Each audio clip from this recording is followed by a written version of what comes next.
Welcome back to Grace Homestead. Today I'm going to show you how to cook bone broth from one of our cows that we butchered recently. So I have my bones in here in my canner already, and I'm going to put 2 quarts of water in here.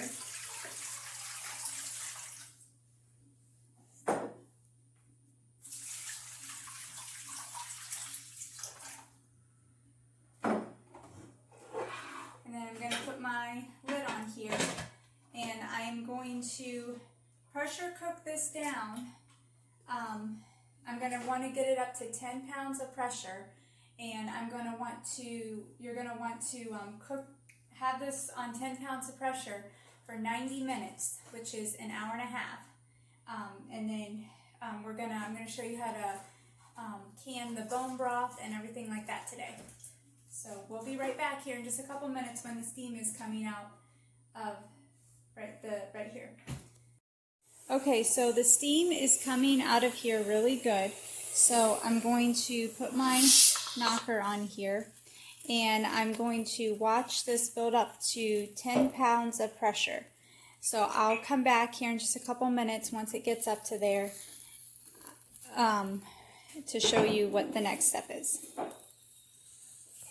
Alright, so I'm at 10 pounds of pressure, and it took about 5 minutes to get there.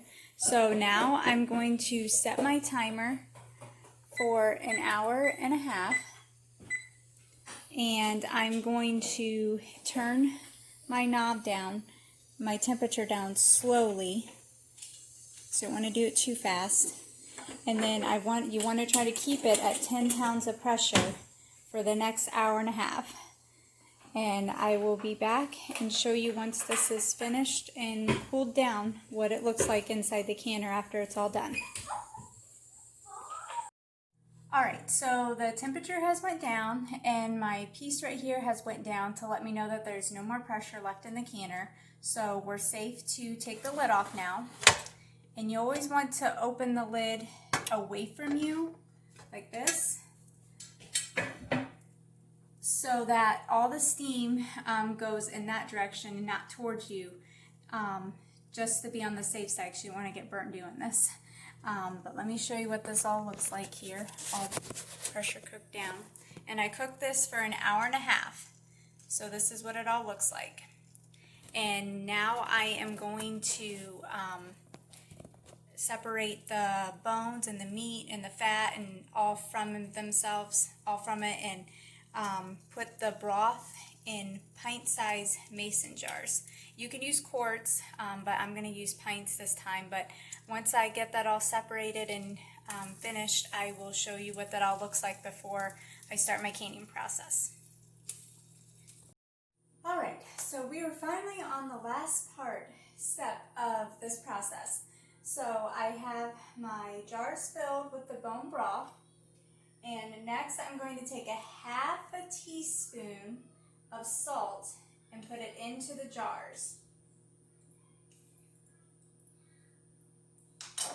And then I'm going to take a half vinegar and half water solution, dip a paper towel in it, and then wipe it on the top of my jars to wipe it off.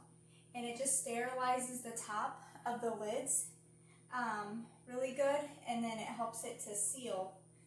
Your jars to seal as well. So I put my lids on, like so.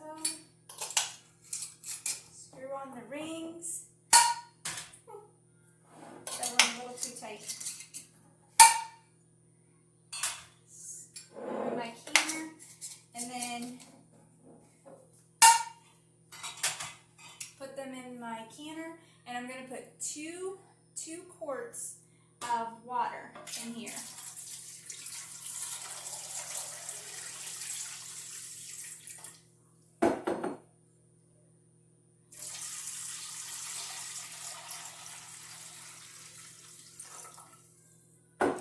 And I'm going to turn this on and let this get all hot, and we want to can this at 10 pounds of pressure for 90 minutes again, so an hour and a half. And when that is all finished, I will come back and show you the finished product. Alright, so we are finally at the very last part of this whole process. So what you'll want to do is have a towel to cover your face just a little bit as you're taking these hot jars out of the canner, just to be on the safe side. So everything went really good. They're already starting to seal.